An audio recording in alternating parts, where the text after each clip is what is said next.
अस्सलाम वालेकुम नाज़रीन, कहानी के पीछे के साथ मैं हूं आपका मेज़बान शेरी।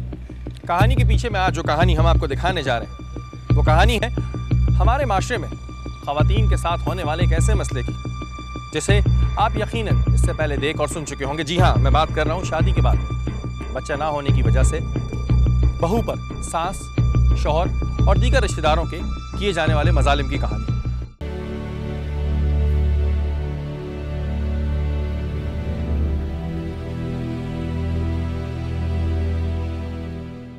आज क्या भूखा मारने का इरादा है? कितनी देर से नाश्ते का इंतजार कर रही हूँ। हाथ नहीं चल रहे तेरे क्या? कोई काम ढंग से नहीं होता है तुमसे।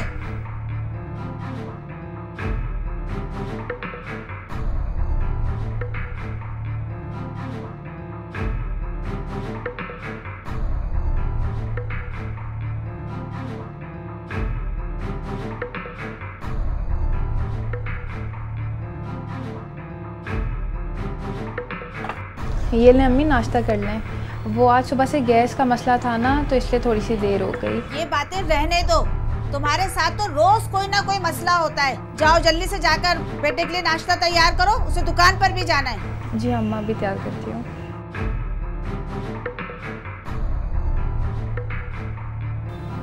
आजा आजा बेटा।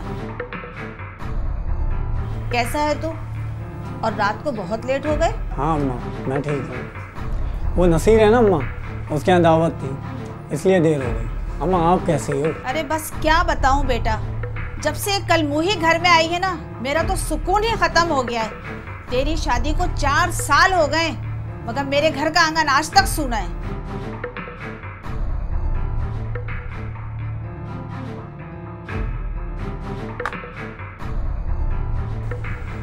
आप नाश्ता कर लें। आपने कहा था रात को कि आपको मार्केट जाना है। मार्केट? क्या काम है? अम्मा दुकान पे सामान ख़त्म हो रहा है, मार्केट जाके नया ऑर्डर लिखवाना है ताकि 1-2 रोज़ में सामान दुकान पर आ जाए। वैसे भी छुट्टियां हो रही हैं, दुकान पे सामान ना होने की सूरत में लोग दूसरी दुकान पे चले गए। अच्छा बेटा, ज़रूर जा बाजार। कारोबार नहीं चलेगा तो फिर ये घर कैसे चलेगा? हाँ अम्मा, काम तो देखना ही है। कुलसुम, तुम मेरा नया वाला कॉटन का सूट इस्त्री कर दो। जी अच्छा, अभी करती हूँ। अब क्या इस्त्री करने भी किचन में जा रही है? कोई काम ढंग से नहीं होता है इससे। अम्मा वो चूल्हा बंद करने जा रही थी किचन में। अच्छा, अब ज्यादा जबान नहीं चला, चल जा, दफा हो यहाँ से और मेरे बेटे के कपड़े इस्त्री कर।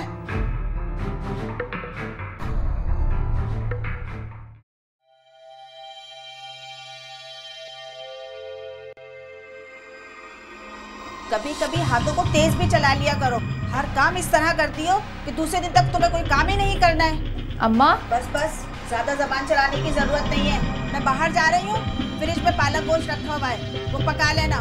मेरे बेटे रियाज को पालक गोश्त बहुत अच्छा लगता है और रोटियां भी टाइम से डालना। ऐसा ना हो कि मेरे जाते ही ना तुम सोने के लिए चली जाओ। जी अच्छा अम्मा। और हाँ, जब खाना पका लो तो वो जो मेरे मैले कपड़े पड़े हुए उन्हें धोकर सुखा देना। कल राबिया की बेटी की मंगनी है, मुझे वहाँ पहन कर जाना है अपना काला वाला सूट। जी अच्छा अम्मा, धो दूंगी। अच्छा, बाहर आकर दरवाजे की कुंडी लगा दो।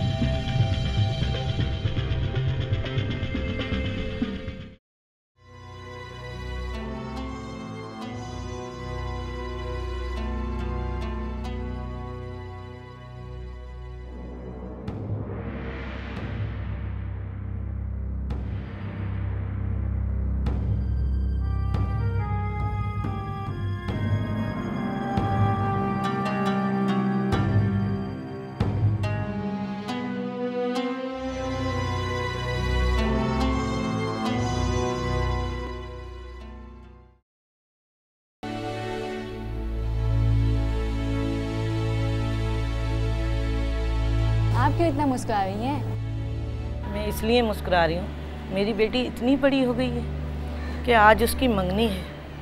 कल ही की बात है जब तुम इस घर के आंगन में हंसती खेलती शरारतें करती फिरती थी। मैं कौन सा अभी शादी होकर जा रही हूँ? आप ज़्यादा सोचें मत। देखिए, शादी होने के बाद मैं यहीं तो जा रही हूँ, अगली 4 गली में तो मेरा ससुराल है होने वाला। अच्छा, अब बातें ना बनाओ और जाओ जल्दी से शाम को मंगनी की रस्म की तैयारी करो। सबसे पहले अपने और मेरे कपड़े इस्त्री करो, ऐसा ना हो कि लाइट चली जाए। सबसे पहले मैं इस्त्री करूँगी, आप बिल्कुल फिक्र मत करें, क्योंकि मुझे मालूम है लाइट हमारी नहीं, अपनी मर्जी से आती है, अपनी मर्जी से जाती है। अच्छा, आपने कुसुम भाभी को बुलाया है? हाँ बेटा, मेहताब बेगम से कहा तो है, पता नहीं वो इस बेचारी को भेजती भी हैं कि नहीं। अम्मी जान, बहुत मुश्किल हालात में ज़िंदगी गुजारी कुलसूम भाभी। मेहताब आंटी न जाने इतनी अच्छी बहू के साथ इतना जुल्म क्यों करती हैं। सच कुलसूम भाभी को देख के मुझे बहुत अफसोस होता है। बेटा अफसोस तो मुझे भी बहुत होता है, लेकिन क्या करूं, ये उनके अपने घर का मसला है।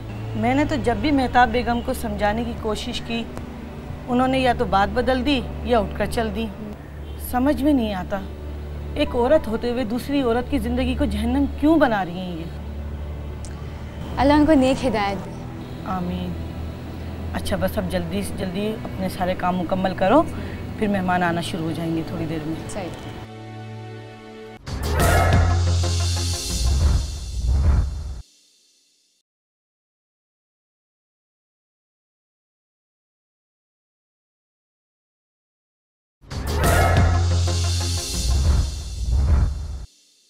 ये किसका अफसोस की बात है कि आज भी हमारे माशरे में औलाद होना या ना होना औरत से ही वाबस्ता किया जाता है। अगर शादी के कुछ अरसे बाद खबरी ना मिले तो कम पढ़े लिखे घरानों में जो बड़ी उम्र की खवातीन होती हैं वो अपनी बहू के साथ सख्त रवैया अख्तियार कर लेती हैं। खुद औरत होने के बावजूद दूसरी औरत की तकलीफ समझने के बजाय उल्टा उसे ही तमाम परेशानियों की जड़ करार देती है। अस्सलाम वालेकुम हकीम साहब। हकीम साहब, मेरा एक ही बेटा है। बड़े अरमानों से मैंने आज से 4 साल पहले अपने बेटे की शादी की थी, लेकिन उससे औलाद की खुशी नसीब नहीं हुई। हकीम साहब, मेरा कड़ियल जवान बेटा है। मुझे लगता है कि शायद मेरी बहू में ही कोई मसला है जो उसके यहाँ औलाद नहीं हो रही है। हकीम साहब, आपका बड़ा नाम सुना है मैंने, बड़ी तारीफ़ें सुनी हैं, इसीलिए आज मैं आपके पास आई हूँ। बस खुदारा हकीम साहब, मेरी गोद में मेरे पोता पोती खेलें। मेरी इस ख्वाहिश को आप किसी भी तरह मुमकिन बना दें हकीम साहब। ये तो कोई मसला ही नहीं है बीबी, हमने बड़े बड़े मसले हल किए हैं, लेकिन क्या हकीम साहब? महंगाई की वजह से कुदरती जड़ी बूटियाँ माजून हैं, इस कदर महंगी हो गई हैं, ना चाहने के बावजूद भी इसका इलाज बहुत महंगा पड़ता है। अरे आप पैसों की तो बिल्कुल फ़िक्र नहीं करें, बस मेरे घर के आंगन में मेरे पोता पोती खेलने चाहिए। मैं आपको मुँह मांगी रकम दूँगी। बस अब फिक्र करने की कोई ज़रूरत नहीं है आपको। कल मेरे पास इसी वक्त आए, मैं ख़ास किस्म की दवा दूंगा।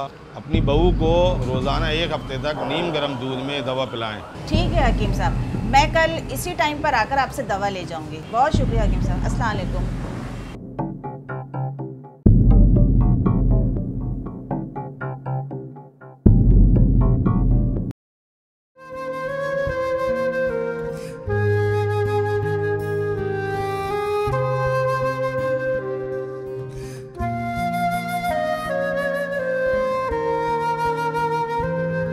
बहुत अच्छी लग रही हो तुम।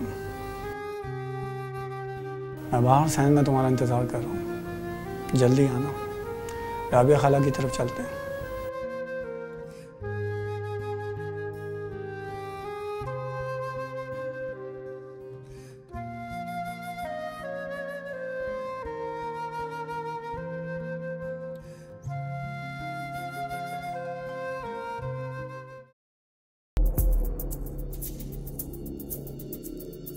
रियाज बेटा, कहाँ रह गए भाई?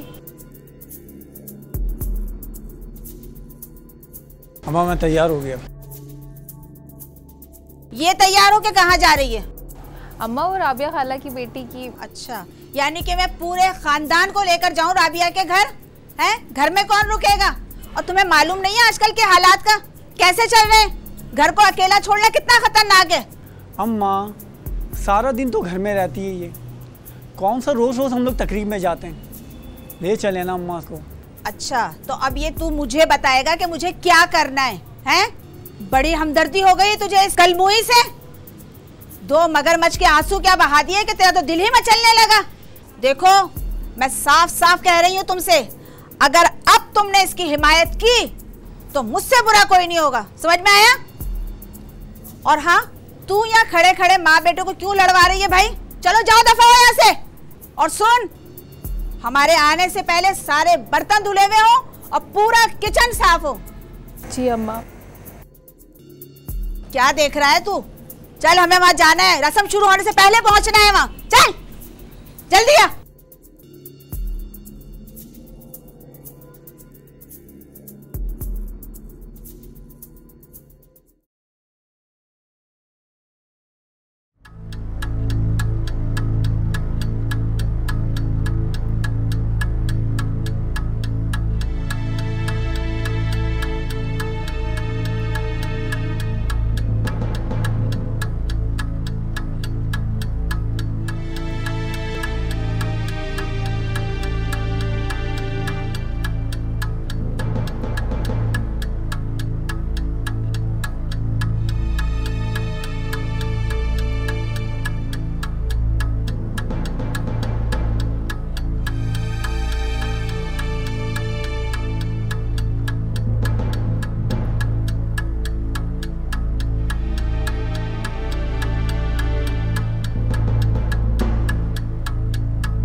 कुलसुम रो मत। तुम तो जानती हो ना, अम्मा के आगे किसी की भी नहीं चलती। राबिया खाला के यहाँ सब तुम्हें पूछ रहे थे। तुम उदास मत हो, मैं अम्मा को समझाऊंगा, सब ठीक हो जाए। कब ठीक होगा रियाज, कब ठीक होगा?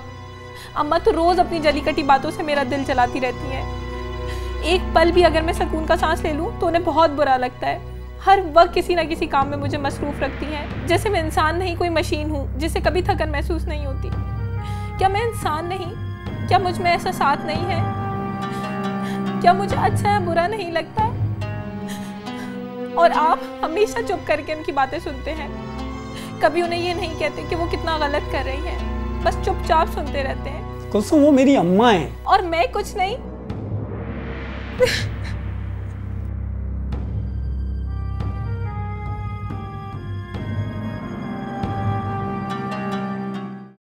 अगर आप गौर करें तो आपके इर्द गिर्द आपको ऐसी कई दास्तानें सुनने और देखने को मिलेंगी जो कुलसूम की दास्तान से मिलती जुलती होंगी। ये महताब बेगम जैसी कम अकल और मतलब परस्त ख़वातीन ही होती हैं जो अपनी ख्वाहिशात को पूरा करने के लिए ऐसे जाली पीरों, हकीमों और बाबाओं के चक्कर में पड़ के अपनी और दूसरों की ज़िंदगी बर्बाद करती।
क्या हुआ बेटा?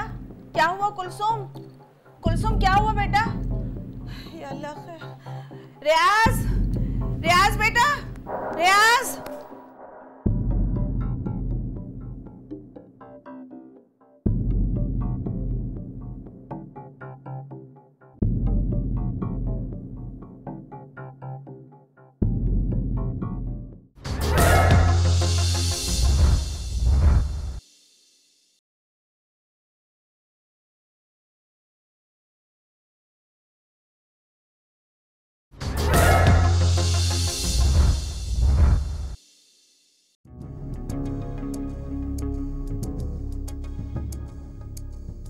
कैसी तबीयत है कुलसुम? तो बेटा ऐसा क्या खा लिया था जो इतनी हालत ख़राब हो गई तुम्हारी? वो खाला, अम्मा ने हकीम के पास से दवाई ला कर दी थी। 1 हफ्ते से लगातार मैं खाने के बाद खा रही थी। वो दवाई खाने से तुम्हें इतनी तकलीफ़ हो गई? हाँ खाला, 2 दिन दवाई खाने के बाद मेरे पेट में बहुत दर्द हुआ। मैंने अम्मा को बताया था, मगर अम्मा ने कहा कि दवाई खाने की वजह से तुम्हारे पेट की सफाई हो रही है। लेकिन फिर उस दिन के बाद से मुस्तकिल मेरे पेट में दर्द रहने लगा। मैंने अम्मा को दोबारा भी बताया था, मगर अम्मा ने कहा कि दवाई मुसलसल खानी है, नागा किया तो इस दवाई का कोई असर नहीं होगा। इसलिए मैं दवाई मुस्तकिल खाने लगी। लेकिन जब कल मैंने ये दवाई खाई और उसके बाद काम करना शुरू किया तो मेरे पेट में इतना दर्द हुआ कि मैं आपको बता नहीं सकती। मुझे ऐसे क्यों देख रही हो? हाँ, तो मुझे तुमसे बिल्कुल तवक्को ना थी। ठीक है, औलाद ना होने की वजह से मैं जानती हूँ कुलसुम के साथ तुम्हारा रवैया ठीक नहीं है, लेकिन तुम इस हद तक जा सकती हो ये तो मैंने सोचा भी ना था। तुम खुद एक औरत हो, फिर ऐसी बातें क्या तुम्हें ये सेब देती हैं? तो मैं और क्या करूं? मैंने तो ये सोचकर अपने बेटे की शादी इस कलमुई से की थी कि मेरे भी घर के आंगन में बच्चे खेलेंगे और मैं अपनी जिंदगी में अपने पोता पोती को खेलता हुआ देखकर इत्मीनान से मर सकूंगी। मगर अल्लाह की रजा से अगर ऐसा नहीं हुआ तो तुमने कुलसुम की जिंदगी को खतरे में डालने का फैसला कर लिया। अपनी उम्र का कुछ तो ख्याल किया होता। महताब, ये तुम किन चक्रों में पड़ गई हो? कुछ तो अल्लाह का खौफ करो। अल्लाह ने तुम्हारे को इतनी सलीके मन और फर्मा बरदार बहू दी है, उसकी कदर करो। अल्लाह ज़रूर तुम्हारी ख्वाहिश पूरी करेगा। कब करवा देगा? जब मैं मर जाऊंगी तब। नुक्स इसी में है, इसीलिए तो इसको औलाद नहीं हो रही है। कहाँ मेरा कड़ियल जवान बेटा? कैसी बातें कर रही हो? मुझे अच्छी तरह याद है, आज से 2 साल पहले जब तुमने कुलसुम का टेस्ट करवाया था तो उसकी रिपोर्ट बिल्कुल सही आई थी। कुलसुम बिल्कुल ठीक है, बल्कि मैंने और डॉक्टर ने तुमको कहा था कि अपने बेटे का टेस्ट करवा लो, लेकिन तुमने मेरी नहीं मानी और मना कर दिया था। तुम्हारा दिमाग तो नहीं खराब हो गया है? भला मेरा सेहतमंद और जवान बेटा, उसमें क्या खराबी है जो मैं उसका टेस्ट करा लूं? देखो मेहताब, इन मामलात का ताल्लुक बज़ाहिर नजर आने वाली सेहत से नहीं होता। जब तुमको पोता पोतियों की इतनी ख्वाहिश है, एक बार चेकअप क्यों नहीं करवा लेती अपने बेटे का, ताकि सारी सूरत हाल वाज़ा हो जाए तुम्हारे सामने। अब तुम है ना ज्यादा फजूल बातें मत करो। मेरे ही घर में बैठ कर मेरे ही बेटे के कीड़े निकाल रही हो। नुक्स इसके अंदर है, इसका इलाज होगा। और हाँ, मेरे घर के मामलात में ना ज्यादा अमल दखल की जरूरत नहीं है, वरना मैं भूल जाऊंगी कि मेरा और तुम्हारा क्या ताल्लुक है। तुम मुझसे मिलो या ना मिलो, या कोई ताल्लुक रखो या ना रखो, लेकिन मैं वही कहूंगी जो सच होगा। तुम अपनी जिद और हट दर्मी की वजह से एक मासूम और बेकसूर लड़की पर जुल्म कर रही हो। अब भी वक्त है, बाज आ जाओ, वरना वरना क्या कर लोगी तुम मेरा? अब तुम्हें मेरे घर आने की कोई जरूरत नहीं है। अपने मशवरे अपने ही पास रखो, और तुमने ही इसका दिमाग खराब किया होगा। जाओ यहाँ से। जैसे तुम्हारी मर्जी, मैं सिर्फ यहाँ कुलसुम की वजह से आती हूँ। जब से तुमने कुलसुम पर जुल्म करना शुरू करे हैं, मेरा यहाँ आने को बिल्कुल दिल नहीं करता। अच्छा कुलसुम बेटा, मैं चलती हूँ, अल्लाह ही तुम्हारी हिफाजत करे। खुदा हाफिज। बड़ी आई मुझे घर चलाने के तरीके बताने वाली। चल भाई उठ जा, बहुत ड्रामेबाजी हो गई। किचन में जाके देख, खाना पकाना है, शाम से कुछ भी नहीं पका है। उठ जल्दी से। ये बहुत खुशी की बात है कि हमारे माशरे में आज भी राबिया बीबी जैसी बाहिम्मत खवातीन मौजूद हैं, जो खुद मुश्किलात में घिरी हुई होने के बावजूद भी अपने दिल में दूसरों के लिए हमदर्दी और भलाई का जज्बा रखती हैं।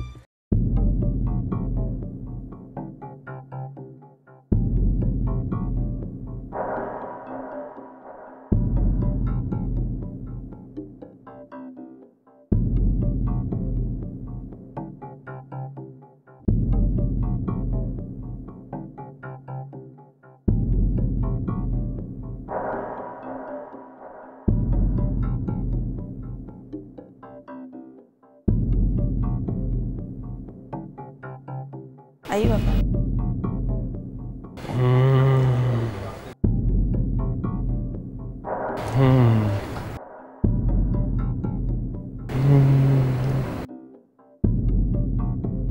बाबा, ये मेरी बहू कुलसुम है, जिसके बारे में मैंने आपको बताया था ना।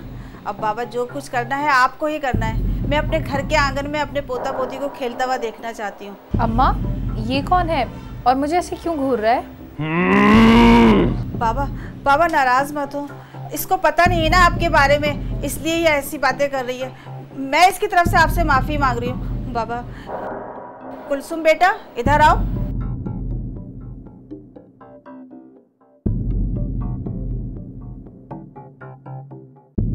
कुलसुम बेटा, ये कालू शाह बाबा हैं, बहुत बड़े आमिल हैं। ये बड़े बड़े लोगों के मसले हल करते हैं। बेटा सलाम करो इनको।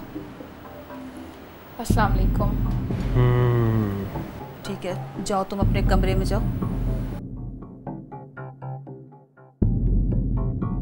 अब बाबा बैठे, आप तशरीफ रखें।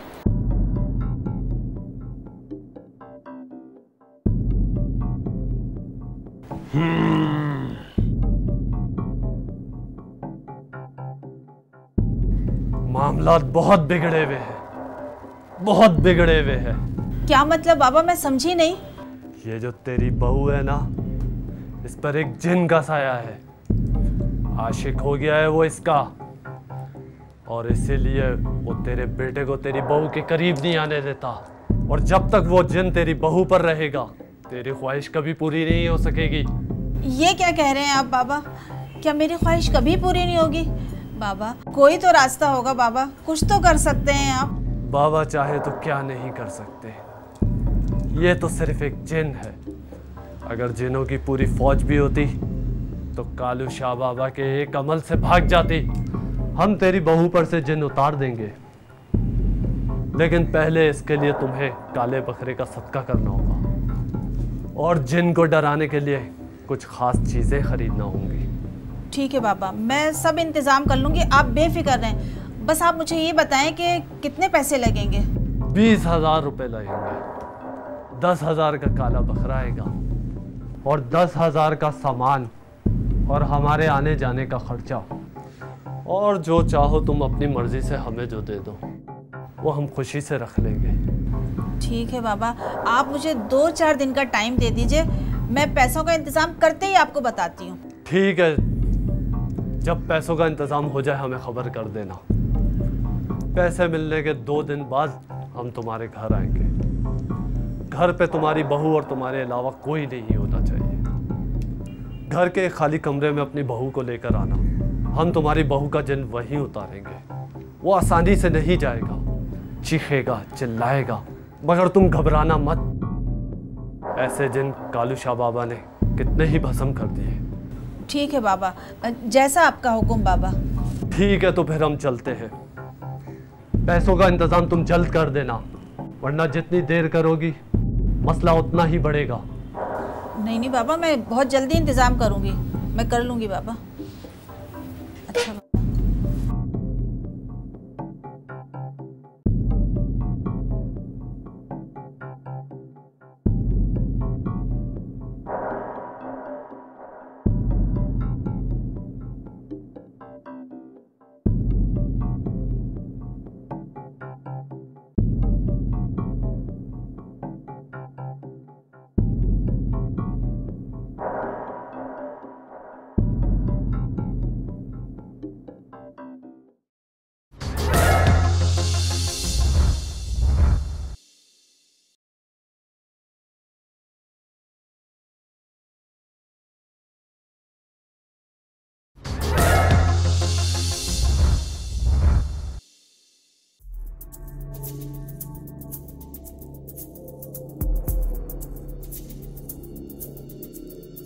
कुलसुम। जी अम्मा। अम्मा एक बात बताएं, दोपहर को जो आदमी हमारे घर आया था वो कौन था? अरे मैं यही तो बताने आई हूँ तुझे, आ बैठा के।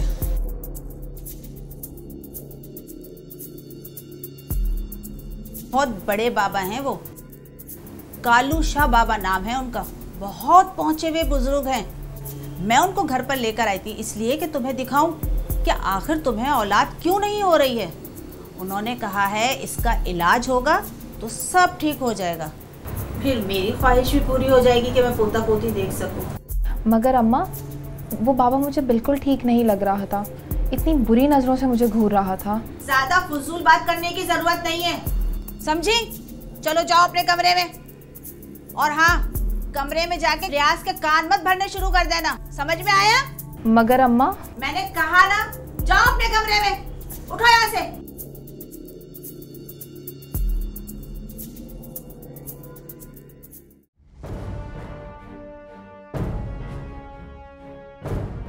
हेलो, अस्सलाम वालेकुम। जी बाबा जी, मैं मेहताब बेगम बात कर रही हूँ। जी जी जी, वो बाबा जी आप हमारे यहाँ आए थे ना 4 दिन पहले, आपने मेरी बहू के बारे में बताया था कि उस पर जिन का साया है। जी जी बाबा जी, तो हाँ, तो मैं ये कह रही थी बाबा जी कि वो पैसों का इंतज़ाम हो गया है। जी हाँ, आप जब कहेंगे, जहाँ कहेंगे मैं पहुँचा दूँगी बाबा जी। अच्छा, नहीं नहीं, आप बिल्कुल फ़िक्र नहीं करें, मैं आज ही पहुँचा दूँगी। बस बाबा मेरा काम हो जाना चाहिए, बस मेरी ख्वाहिश पूरी हो जाए बाबा। आप जो कहेंगे मैं आपकी बात मानूंगी। जी, घर में नहीं बाबा, घर में तो मैं और मेरी बहू होती है बस, और तो कोई भी नहीं होता इसके अलावा। हाँ, मेरा बेटा वो सुबह काम पे चले जाता है अपनी दुकान पे और रात को वापस आता है। जी नहीं नहीं, आप बिल्कुल बेफिक्र रहें, आपको कोई परेशानी नहीं होगी। जी बाबा जी। अच्छा, और मैं ये कह रही थी बाबा जी, वो कमरे का कहा था ना आपने साफ़ करवाने का, वो भी मैंने करवा दिया है। जी, और बहू को भी समझा दिया है। जैसा आप कहेंगे बाबा जी बिल्कुल वैसा ही होगा। हाँ, आप बिल्कुल मुतमईन रहें, बिल्कुल। हाँ हाँ, अब पैसे तो आज ही पहुंच जाएंगे इंशाल्लाह, आप बेफिक्र रहें। बस बाबा जी मेरा काम होना चाहिए। जी बहुत शुक्रिया, बहुत शुक्रिया बाबा जी। आजा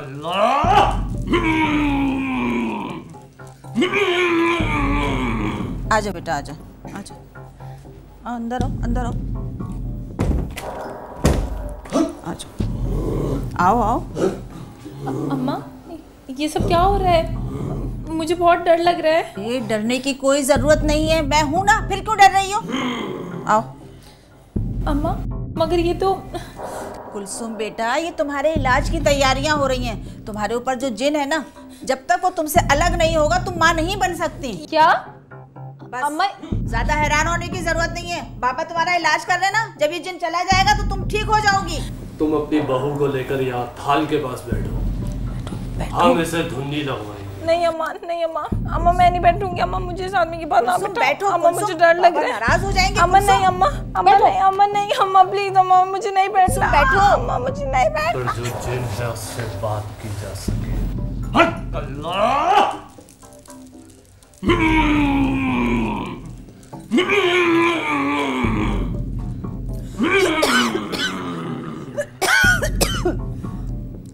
बाबा, इस धुएं से मुझे सांस लेने में दिक्कत हो रही है। मैं बाहर सहन में बैठी हूँ बाबा। कुलसुम है यहाँ। अम्मा नहीं, अम्मा नहीं, आप इलाज करें बाबा। कुलसुम है। नहीं अम्मा, अम्मा मुझे छोड़ के मत जाओ। नहीं अम्मा, अम्मा प्लीज मुझे छोड़। अरे वो तुम्हारा इलाज कर रहे हैं। कुलसुम, मैं बाहर बैठी हूँ ना। अम्मा नहीं, अम्मा बैठी रहो। अम्मा नहीं, कुछ नहीं होता। अम्मा मुझे अरे छोड़ मुझे, क्या मुझे छोड़ के मत छोड़, तेरा इलाज करे। चिपट गए मुझसे चमगादड़ की तरह। हट, अरे हट यहाँ से। अम्मा प्लीज, अम्मा, अम्मा प्लीज मुझे छोड़ के मत जाओ। अम्मा, ये क्या कर रहे हो?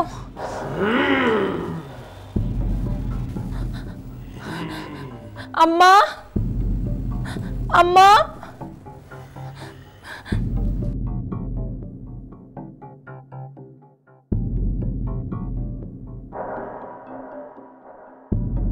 ये क्या कर रहे हो?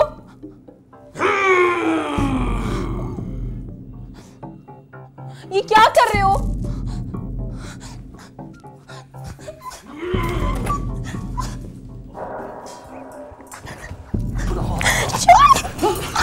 छोड़ मुझे। अम्मा, अम्मा छोड़ मुझे।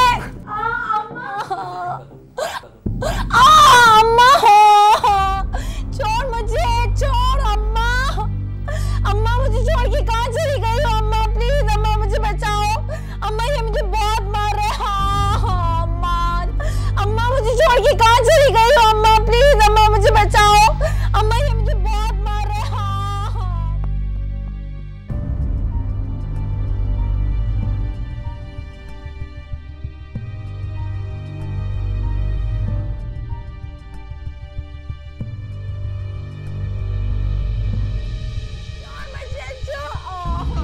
बाबा ही वाला सीन अभी बताती हूँ आपको। छोड़ मुझे, छोड़ अम्मा। अम्मा मुझे छोड़ के कहाँ चली गई हो? अम्मा प्लीज, अम्मा मुझे बचाओ। हेलो, अम्मा, ये मुझे बहुत मार हेलो, रहे हैं। जी पुलिस। अम्मा छोड़ दे मुझे, छोड़ दे अम्मा, छोड़ हो जा, छोड़ जा, छोड़ मुझे। हो जा।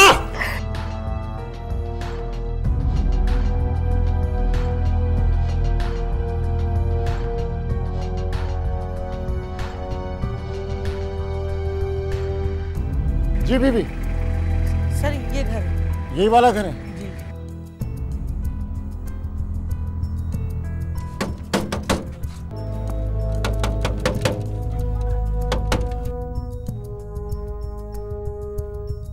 आ जाओ अंदर। चलो बीबी अंदर चलो, जल्दी चलो। मैंने क्या करा है? चलो अंदर। क्या हो रहा है तुम्हारे घर में? कुछ भी नहीं हो रहा।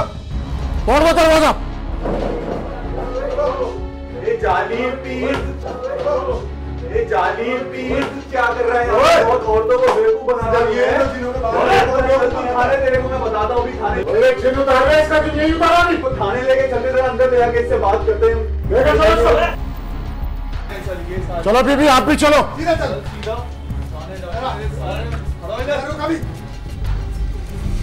सीधा खड़ा बिल्कुल। बीबी मैं दाद देता हूँ आपकी हिम्मत और समझदारी को। आपने खतरा भांप कर बर वक्त पुलिस को इतला दी और पुलिस ने बर वक्त कार्रवाई करके एक मासूम लड़की की जिंदगी तबाह होने से बचा ली। तो फैल इस जख्मी लड़की को फ़ौरन हॉस्पिटल लेके जाओ, मेडिकल ऑफिसर से इसका चेकअप करा के रिपोर्ट बनवा के लेके आओ। यामीन, जरा इस जिन वाले बाबा को जरा थाने ले आके इसका जिन उतारो, इससे पता चले पुलिस कैसे जिन उतारती है, और इसको गिरफ्तार करके इसके भी रिपोर्ट बनाओ। चलो चलो ले चलो इसको, डालो इसको गाड़ी में, इसे बिठाओ, बीवी को भी बिठाओ। चलो बीवी बैठो गाड़ी में।